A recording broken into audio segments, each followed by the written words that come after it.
Hello friends, मेरा नाम है शशांक सिंह और आप देख रहे हैं मेरा यूट्यूब चैनल। आज का जो टॉपिक है जिसके बारे में हम बात करने जा रहे हैं वो है द आर्ट ऑफ प्रोपोगेंडा।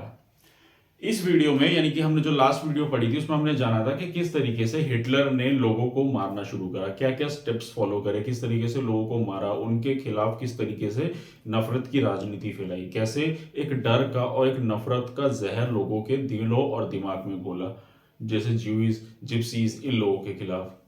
तो अब ये सारी चीजों को कैसे फैलाएगा? देखिए, कोई भी एक देश है, अगर उसकी पॉलिटिकल पार्टी अगर वो कह देगा कि एक समूह एक संगठन खराब है, तो सीधा सीधा लोग उसको नकार देंगे।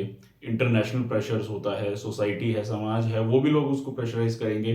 तो आर्ट ऑफ प्रोपोगेंडा यानी कि जो झूठ उसने चलाया उसको किस तरीके से आर्ट मतलब कैसे एक क्रिएटिव तरीके से उस चीज को फैलाया, तो उसी के बारे में मैं इस वीडियो में आज बताऊंगा आप लोगों को।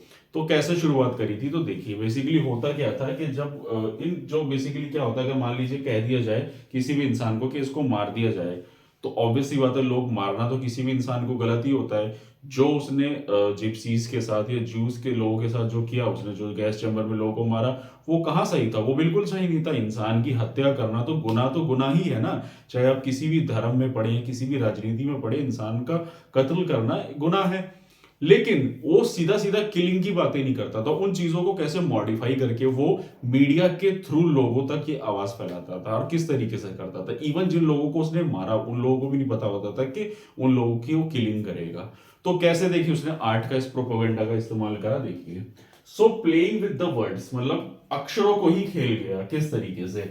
There practice were deceptive but words describing them were chilling. Their practice were deceptive मतलब अंदर से जो उसकी प्रैक्टिस थी, जो इंटेंशंस थे वो एग्रेसिव थे, उसके अंदर कहीं ना कहीं छल कपट छुपा हुआ था। लेकिन जो उसके वर्ड्स थे वो बहुत एकदम चिल्ड कूल आउट थे। ऐसा लगता था कि कोई इसकी चीज को सही करना है बस। जैसे कि अब देखिए, तो हुआ क्या, जैसे कि मास किलिंग नहीं बोलता था, मास किलिंग को बोला जाता था स्पेशल ट्रीटमेंट। यानी कि लोगों को मारना तो उनको एक स्पेशल ट्रीटमेंट देना पड़ेगा, जूस को कुछ एक स्पेशल ट्रीटमेंट देना पड़ेगा सोसाइटी के लिए। इस तरीके से प्रोपोगेंडा चलाया गया। Final solution juice. Final solution यानी कि किसी भी चीज का प्रॉब्लम का अंत क्या है? ज्यूस। ज्यूस ही तो उनके लिए परेशानी थी, उनका फाइनल सॉल्यूशन वर्ड यूज करा गया। इथोनेसेसिया यानी कि डिसेबल्ड लोगों के लिए, मतलब डिसेबल्ड लोगों को एक अलग से मोक्ष की मुक्ति चाहिए। अब किसी इंसान को मार दिया और कह दिया कि तुम्हें तो हमने मोक्ष की मुक्ति दे दी है, तो इस तरीके के वर्ड्स को उस लोगों ने डिस्क्राइब करा। उसके अलावा गैस चैम्बर को बोला गया डिसइंफेक्शन एरिया। डिसइंफेक्शन एरिया मतलब कि कोई भी जगह है जहां पे आप जाओगे और वहां से आपके इन्फेक्शन सारे मिट जाएंगे, या कह लो कि वो गंगा नहा लो तो वो पाप धुल जाएंगे। इस तरीके की वर्ड्स का प्रोपेगेंडा चलाया। मतलब एक कहने वाली बात है, मैं बताना चाह रहा हूं। तो डिसइंफेक्शन एरिया बोला गया। किलिंग को बोला गया इवैक्यूएशन, लोगों को खाली करना है, लोगों को यहाँ से निकालना है। तो अब लोगों को तो पता नहीं होता था कि वहां पे गैस चैम्बर में ले आके क्या किया जाएगा, तो क्या करता था, गैस चैम्बर शावर लाइक अ बाथरूम आर्टिफिशियल शावर। तो मतलब बेसिकली एक second, gas chamber show like अ बाथरूम आर्टिफिशियल शावर, यानी कि जो शावर्स हुआ करते थे उनको आर्टिफिशियली लगा दिया जाता था कि जैसे बाथरूम है, वहां जाएंगे, बाथरूम में क्या इंसान नहाएगा, बॉडी साफ हो जाएगी, इन्फेक्शन से मिट जाएगा। लेकिन बेसिकली लोगों को पता नहीं होता था कि उसके अंदर बंद करके किस तरीके से गैस चैम्बर में लोगों को मारा जाता था। तो इस तरीके के वर्ड्स का वो इस्तेमाल किया करता था अपने न्यूज प्रिंट मीडिया के हिसाब से। अब कैसे करता था और मतलब और क्या क्या चीजें करता था, देखिए वो बताता हूँ। Use of media in spreading Nazi propaganda. Media का एक बहुत बड़ा रोल होता था। मीडिया को उसने कंट्रोल किया हुआ था, जुडिशियल को भी कंट्रोल किया था, आर्मी पुलिस सबको कंट्रोल किया हुआ था। तो मीडिया के थ्रू लोगों तक कैसा अपना प्रोपोगेंडा को फैलाता था, यानी जो झूठ था वो कैसे फैलाता था, यानी कि नफरत की राजनीति किस तरीके से फैलाया करता था, देखिए।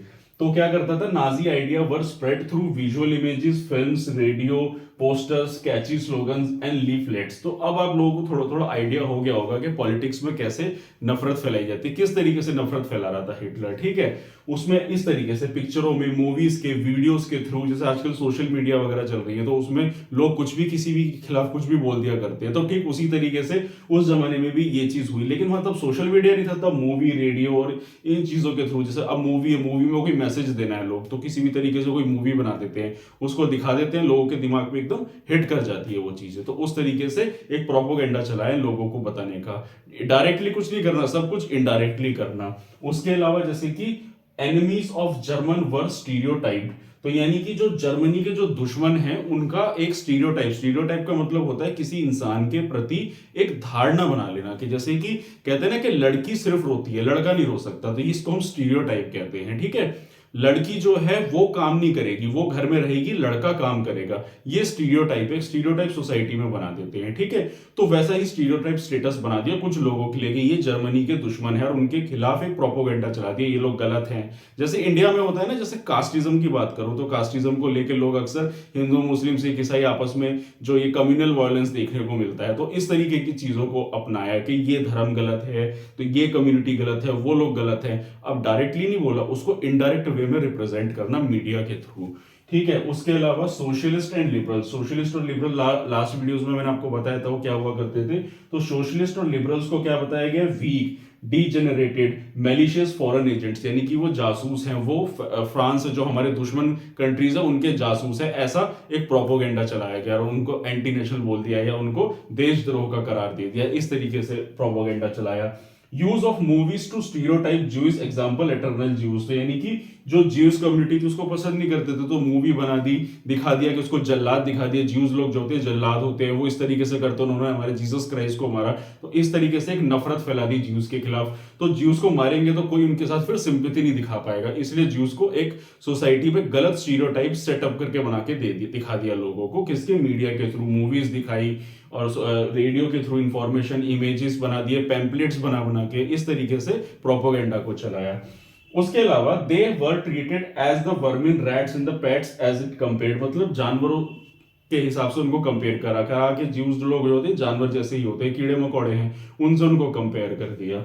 और Nazism work on the minds of people and their enemies, तो और इसी के चलते हुए क्या हुआ, नाजिज्म ने जो बेसिकली लोगों के दिमाग पे कंट्रोल बना लिया, लोगों के दिमाग, सोचने समझने की शक्ति में, दिलो दिमाग में लोगों को इस तरीके से मैनिपुलेट करा, उनके कहते हैं ना माइंड वॉश कर दिया, उनका दिमाग एकदम माइंड कन्वर्ट कर दिया। जर्मन लोगों को बता दिया कि नाजी, ये जो ज्यूज लोग थे कितने बेकार थे, जिप्सीज लोग बेकार है, डिसेबल्ड लोग बेकार है, और उसको किस तरीके से वर्ड्स का खेल, मतलब वर्ड्स को कैसे प्ले करके लोगों को इंटरप्ट किया। तो वर्ल्ड वॉर चल रहा था, पता चलेगा नहीं, ऊपर से बोला गया कि इनका ये कहते हैं इनको ठीक करना है, क्या बताया था, जैसे कि स्पेशल ट्रीटमेंट देना है उनको, डिसेबल्ड है, डिसइंफेक्टेड कर देंगे, इस तरीके के वर्ड से नाजिज्म प्रोपोगेंडा चलाया गया हिटलर के टाइम पीरियड में।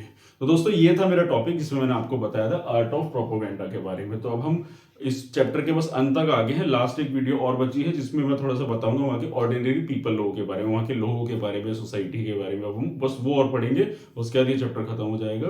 तो यही था मेरा आज का टॉपिक जिसमें मैंने आप लोगों को बताया। और अगर आपको मेरा काम पसंद आ रहा है, अगर आपको मेरी वीडियो अच्छी लग रही है, तो मेरे चैनल को सब्सक्राइब कीजिए, मेरी वीडियो को लाइक कीजिए, तो आने वाले समय में आपको और ऐसी इंफॉर्मेटिव वीडियोस मिलती रहेंगी। तो आज के लिए इतना ही, मिलते हैं नेक्स्ट वीडियो में। Thank you very much.